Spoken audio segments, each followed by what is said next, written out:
नमस्कार दोस्तों, मैं हूं संजना बिष्ट और स्वागत है आपका मेरे चैनल में। तो आज हम बात करेंगे कि द्वापर युग का अंत कैसे हुआ था और कैसे हुई थी कलयुग की शुरुआत। कलयुग का जन्म राजा परीक्षित की गलती से हुआ था। महाभारत के युद्ध के समाप्त होने के बाद कृष्ण ने धृतराष्ट्र को फिर से हस्तिनापुर का राजा बना दिया था और भगवान श्री कृष्ण मृत्यु को प्राप्त हो चुके थे। भगवान श्री कृष्ण के बिना पांडवों का भी दिल न लगा, तो भगवान श्री कृष्ण जहाँ वैकुंठ की ओर चले गए, वहीं पांडवों ने हिमालय की ओर निकल जाने का फैसला किया और तभी कलयुग की शुरुआत हुई।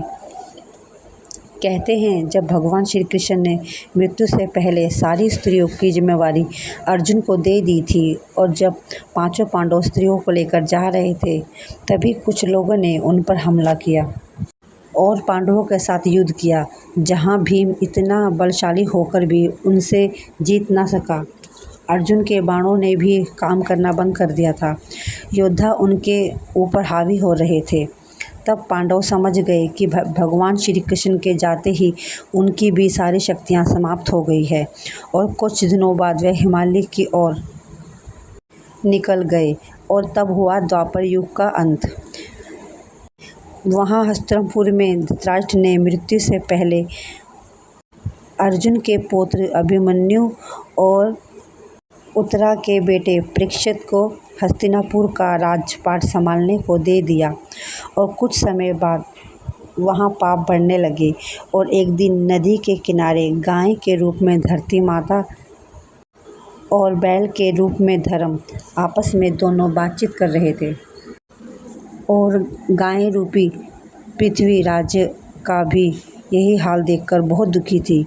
तभी वहाँ कलयुगी रूप राक्षसी आ पहुँचा, गाय और बैल को मारने लगा। इसी दौरान राजा परीक्षित वहाँ से गुजर रहे थे, तो उन्होंने देखा कि कलयुगी राक्षस गाय और बैल को मार रहा है।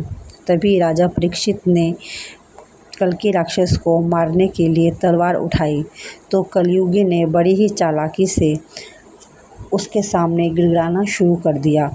उसका गिड़गिड़ाना देखकर राजा परीक्षित ने उसकी जान बख्श दी और राज्य से बाहर निकलने का आदेश दे दिया।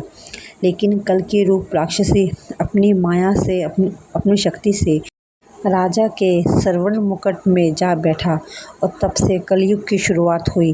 क्योंकि जब भी वह राजा मुकुट पहनता और राज्य में या राज दरबार में कोई फैसला करता, तो वह सबके अधीन होता, वह हमेशा गलत होता। चोरों को आज़ाद छोड़ दिया गया, साधारण लोगों के साथ अत्याचार हुआ और परीक्षित के मन में धन का लालच होने लग गया, क्योंकि उस स्वर्ण मुकुट में कलयुग का वास था। और फिर हो गई कलयुग की शुरुआत। फिर आपने चारों युगों के बारे में तो सुना ही होगा, जिससे कलयुग का आखिरी युग माना गया है। पर हम आपको बता दें कि हर युग में एक समय सीमा बांध दी गई होती है। हर एक युग लाखों वर्षों को मिलाकर बनता है। पुराणों में कहा जाता है, ब्रह्मदेव की एक आंखों की झपकी एक युग बदल देती है। तो इसी तरह जब ब्रह्मा अपनी चौथी पलक झपकेंगे, तब कलयुग समाप्त हो जाएगा। जैसे सतयुग की आयु 17,28,000, त्रेता युग की आयु 12,96,000, द्वापर युग की आयु 8,64,000 और कलयुग 4,32,000 का बताया गया है। अगर हम हर युग को देखें तो हर युग में समय की सीमा में कमी आई है और विद्वानों का कहना है कि इसका कारण बढ़ता अपराध है।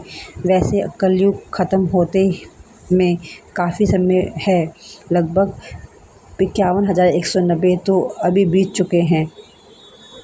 बस जब अपराध अपने आखिरी चरम में होगा तो कलयुग का अंत हो जाएगा।